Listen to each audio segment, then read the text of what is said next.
Hello everyone, dear students, हमने start की हुई है यूनिट काइनेमेटिक्स और अब हम उसमें न्यू टॉपिक पढ़ने जा रहे हैं आज, relative velocity in one dimension. इसकी ब्रैकेट में हमने लिखा है यहाँ ब्रैकेट में वन डायमेंशन, और इसका मतलब क्या आज समझते हैं।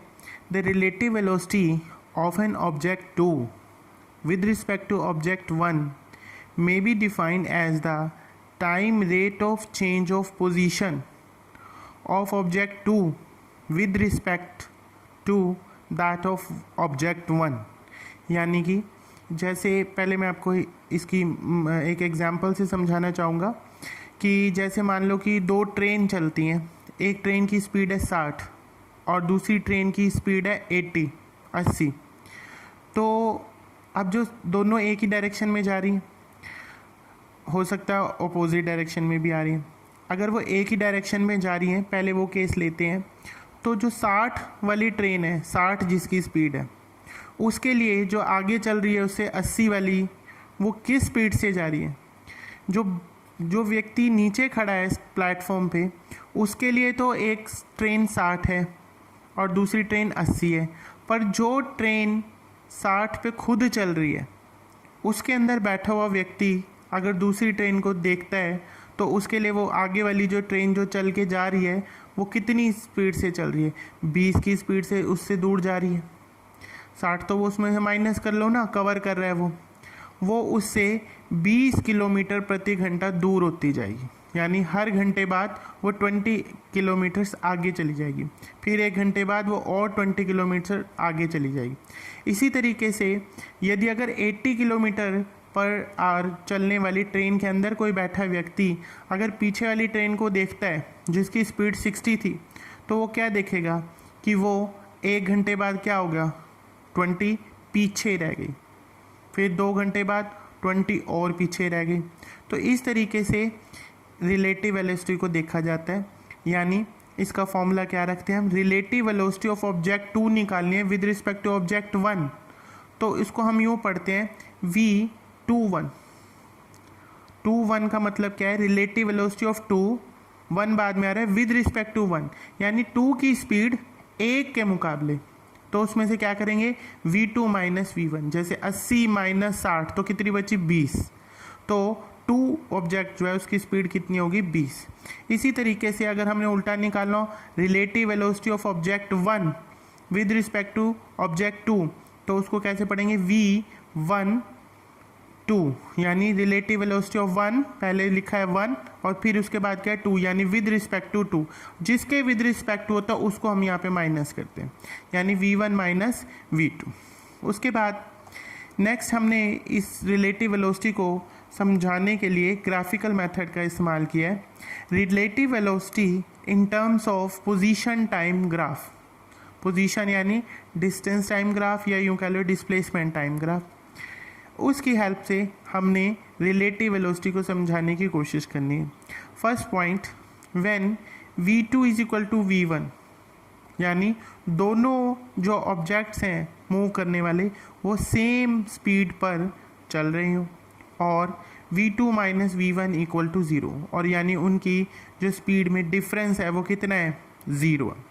Hair distance between two objects remain constant, यानी उनके बीच में अगर मान लो शुरू में ही उनके बीच में 20 किलोमीटर का डिस्टेंस था और दोनों अब 50-50 की स्पीड से चल रही हैं, तो न वो पीछे होएगी न वो आगे होएगी, यानी उनके बीच में जितना डिस्टेंस था वो उतना ही रहेगा, क्योंकि वो दोनों सेम स्पीड से यानी समान गति से चल रही हैं थ्रू आउट देयर मोशन। इस ग्राफ को हमने ऐसे दिखाया है, यहाँ पर देखो ये क्या लिखा हुआ है, पोजीशन वाई एक्सिस में, और यहाँ टाइम एक्सिस पे एक्स एक्सिस पे हमने लिया टाइम, जो कि किस में होता है, सेकंड्स में, और पोजीशन को किस में लिया, मीटर में, ऐसा ही यूनिट है।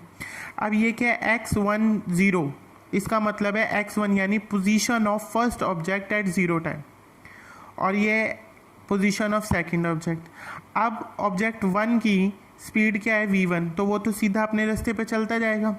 ऐसे V2 वाली स्पीड वाला ऑब्जेक्ट 2 भी अपने रास्ते पे चलता जाएगा, पर इन दोनों के बीच में जो x1 से लेके x2 के बीच में जो गैप था पोजीशन में, मीटर्स में आएगा ना x1 से x2 का गैप, वो हमेशा वही रहेगा एज इट इज़ जो पहले था बाद में भी वही रहेगा और उसके बाद भी वही रहेगा। उसके बाद है second point, when v2 is greater than v1, यानी अगर दूसरे ऑब्जेक्ट की स्पीड ज़्यादा होगी, जैसे हमने लिया था कि एक ट्रेन की स्पीड 80 थी, तो v2 माइनस v1 क्या आएगा, पॉजिटिव आएगा, 80 में से 60 गए, 20 बचेगा।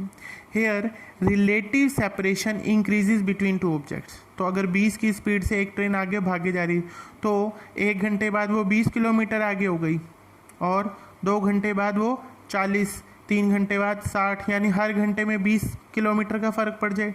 तो धीरे धीरे उनका ग्राफ कैसा हो जाएगा, ऐसा। देखो ऑब्जेक्ट 1 तो अपने रास्ते पे चलता जाएगा, पर ऑब्जेक्ट 2 जो है उसकी जो ग्राफ की लाइन है वो ज़्यादा टेढ़ी होती जा रही है, ज़्यादा स्लांटेड होती जा रही है, ज़्यादा स्लोप होती जा रही है। इससे क्या पता चल रहा है कि ऑब्जेक्ट 2 जो है वो तेज़ स्पीड से यानी तीव्र गति से भाग रहा है, यानी उससे कुछ ना कुछ फालतू स्पीड है, किससे, ऑब्जेक्ट 1 से। इसी तरीके से third example, when v2 is less than v1, यानी एक की स्पीड दूसरे से क्या है, कम है, यानी v2 minus v1 is negative, v2 minus v1 is negative, यानी आगे वाली जो ट्रेन चल रही है पहले से उसकी स्पीड तो क्या है 60, और पीछे से जो आ रही है वो 80। जैसे होता है ना कि एक पैसेंजर ट्रेन जा रही है, पीछे से एक्सप्रेस ट्रेन आई, शताब्दी या कोई और, तो वो उसको क्या कर जाती है, क्रॉस कर जाती है। क्रॉस कराने के लिए क्या करना है, पैसेंजर ट्रेन को साइड में रुकवाना पड़ता है कि वो रास्ता छोड़ दे, क्योंकि तेज़ चलने वाली ट्रेन को यहाँ से जाना है। जब वो थोड़ी और आगे पहुँच जाती है फिर उस पीछे वाली पैसेंजर ट्रेन को भेजा जाता है। इसी तरीके से हमने ग्राफ दिखाया, here initially object 2 is ahead of object 1, यानी ऑब्जेक्ट 2 पहले तो क्या था, अहेड होना मतलब आगे होना, किससे, ऑब्जेक्ट 1 से। The relative separation first decreases, पहले तो क्या हुआ, घट गया, यानी जो पीछे से 80 वाली आ रही थी घटते घटते घट गया। फिर जब वो उस ट्रेन को क्रॉस कर जाएगी, तेज़ चलने वाली ट्रेन स्लो वाली ट्रेन को जब क्रॉस कर जाएगी, तो फिर बाद में क्या होगा, बाद में वो क्रॉस करने के बाद भी वो तो तेज़ भागती जाएगी। तो हमने कहा है कि उसकी स्पीड सेपरेशन जो है पहले तो घटेगा, यानी दोनों के बीच की दूरी वो मिलेंगी, कहीं ना कहीं मिलेंगी मतलब क्रॉस करेंगी, और उसके बाद फिर से वो बढ़ता ही चला जाएगा। जब वो बढ़ता चला जाएगा तो हमने एक ग्राफ दिखाया, देखो यहाँ पर ये दोनों इस पोजीशन पर क्या करी है, मीट करी है। मीट होने के बाद ऑब्जेक्ट 2 तो घटता चला जा रहा है और ऑब्जेक्ट 2 बढ़ता चला है, यानी ऑब्जेक्ट 1 वाले की जो स्पीड है वो तो ऊपर चली जाती जाएगी, और जो ऑब्जेक्ट 2 वाला है उसकी स्पीड, उसका जो डिस्टेंस है वो कम होता जाएगा। यानी ये यहाँ पे हमने ग्राफिकल मतलब परपेंडिकुलर डॉटेड लाइन डाली है, जहाँ पर ये दोनों कंबाइन कर रहे हैं, या यूँ कह लो कि क्रॉस कर रहे हैं। ये क्या है, इनका टाइम ऑफ द मीटिंग, ये इन दोनों का टाइम ऑफ द मीटिंग है जहाँ पर ये मिले। और ये जो डॉटेड लाइन यहाँ पर लग रही है, ये क्या बनेगी, इसकी पोजीशन ऑफ मीटिंग, कि कितने किलोमीटर दूर जाकर के ये दोनों मिले। यानी पहले वाली ट्रेन दूसरे वाली ट्रेन के साथ चली तो सही, पर एक दूसरे की स्पीड अलग अलग थी, तो एक आगे चल रही थी एक पीछे चल रही थी, वो आगे जाके कितने किलोमीटर पे कहाँ जा कर के मिलेंगी वो पता चलेगा, और यहाँ से ये पता चलेगा कि वो कितने टाइम पे मिलेंगी और कहाँ जा कर के मिलेंगी। तो इस तरीके से हमने आज ये टॉपिक